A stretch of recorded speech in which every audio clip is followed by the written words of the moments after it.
Right now, if you open YouTube and search for marketing funnels, you'll see video after video telling you that funnels are the secret to business growth, visibility, and success. But here's where most people get stuck. They see these videos and feel like funnels are something complex, technical, or only meant for big companies with huge budgets. In reality, funnels are already part of your business, whether you realize it or not. The only difference is whether you are designing them intentionally or letting them happen by accident. A marketing funnel is simply the journey a person goes through from the moment they first hear about you to the moment they finally decide to trust you and take action.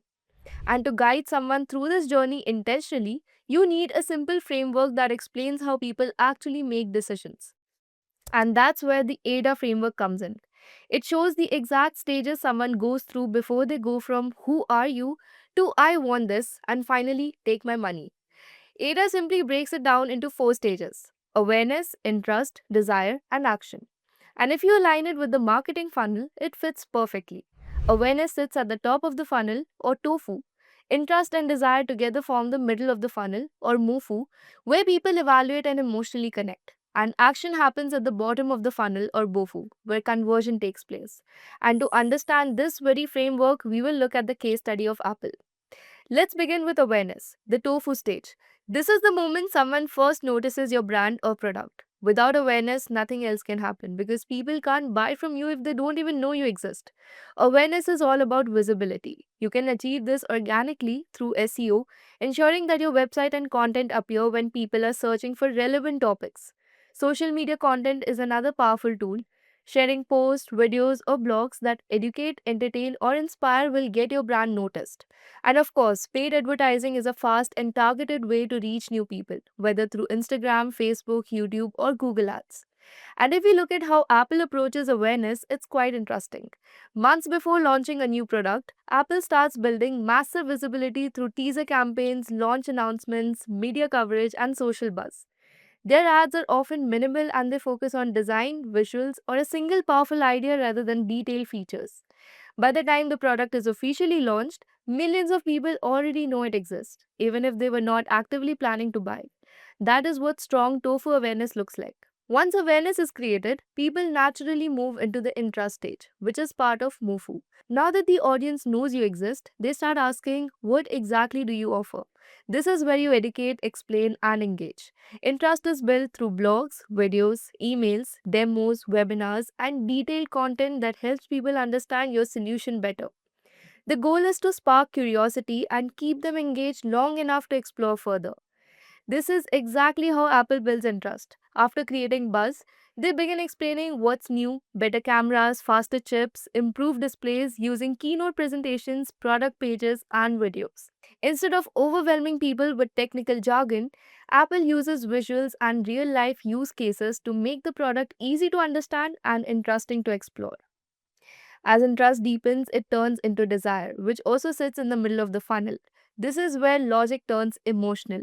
Desire is created when people start imagining how your product fits into their own lives. At this stage, marketing focuses on benefits rather than features, emotional storytelling, social proof, and differentiation. You're answering the question, why should I choose you over others?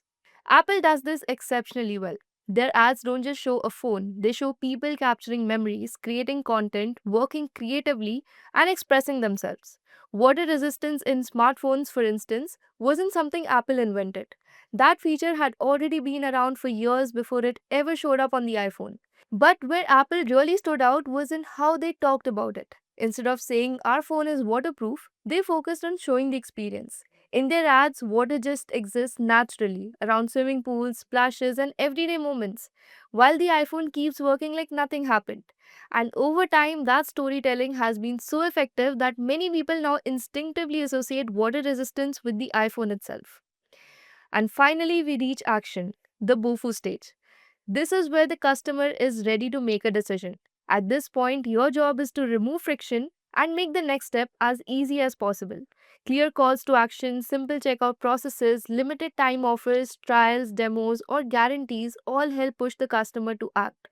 Apple's approach here is very deliberate. Once desire is created, they make buying effortless with clear buy now options, EMI options, trade in offers, smooth online checkout, and in store support. The customer doesn't have to think too hard. Everything is designed to guide them smoothly toward the purchase. When you look at all four stages together, ADA becomes more than a framework. It becomes a strategic roadmap. Every touchpoint in your marketing, ads, social media, emails, landing pages should subtly guide your audience through these stages. And once you understand ADA, designing your marketing funnel becomes intentional rather than accidental. You're no longer guessing why people aren't buying or why leads drop off. You can strategically create content, campaigns, and touch points that move people naturally from discovery to purchase, whether you're running a small business or managing a large scale marketing campaign. Now, once you understand how a marketing funnel works, the next obvious question is, how do you know if your funnel is actually working? Because a funnel is not something you set up once and forget. It's something you constantly observe, test, and improve. And here's an important thing to remember: understanding your customers is not just about staring at numbers on a dashboard and making assumptions. Numbers tell you what is happening, but they don't always tell you why it's happening. That's why measuring funnel success requires a mix of quantitative data like metrics and conversion rates and qualitative data like user behavior and feedback. That said, there are a few key metrics every marketer or business owner should track to understand how healthy their funnel really is. One of the most important metrics is cost per acquisition or CPA. This simply tells you how much money you are spending to acquire one customer. It includes your ad spend, email campaigns, social media promotions, and any other paid efforts. To calculate it, you divide the total cost of your campaign by the number of customers it generated. If you're spending more to acquire a customer than what the customer is worth to your business, that's a red flag. It usually means you need to pause, rethink, or test a different approach. Next comes customer lifetime value, often called LTV. This metric looks beyond the first purchase and focuses on the long term value a customer brings to your business. This is especially important for subscription based businesses like SaaS companies, but it also matters in e commerce and traditional sales. If customers keep coming back, upgrading, or buying again, your funnel is doing more than just converting, it's building relationships. And this is where CPA and LTV work together.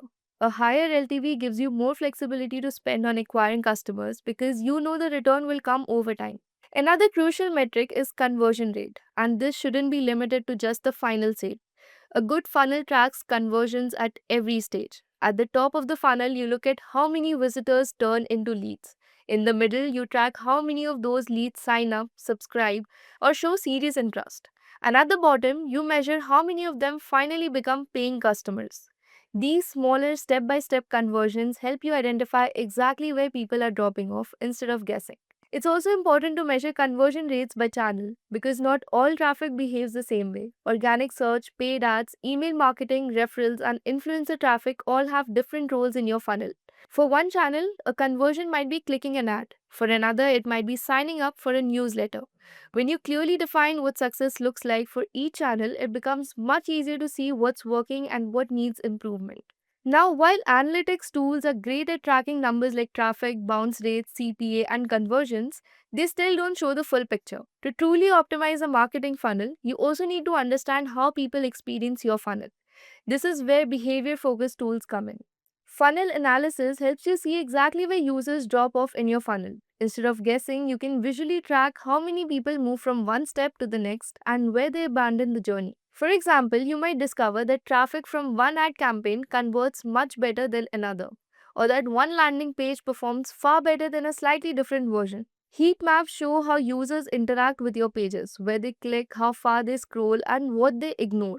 This is incredibly useful at the top of the funnel. Imagine placing a call to action at the bottom of a landing page, only to realize that most users never scroll that far. A heat map makes this instantly visible, allowing you to move or test your CTA placement and improve conversions. Session replays take this even further by letting you watch real user journeys. You can see where users hesitate, where they get confused, or where they rage click out of frustration. This is especially powerful in the middle of the funnel where users are comparing options and evaluating whether to move forward. Often, small issues like unclear buttons, broken elements, or confusing layouts can quietly kill conversions.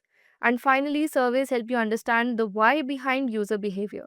Asking simple questions like what stopped you from signing up or what information were you looking for gives you direct insights that numbers alone can never provide. When you combine metrics with real user behavior and feedback, your marketing funnel stops being a guesswork exercise. It becomes a system you can continuously refine, optimize, and scale one stage at a time.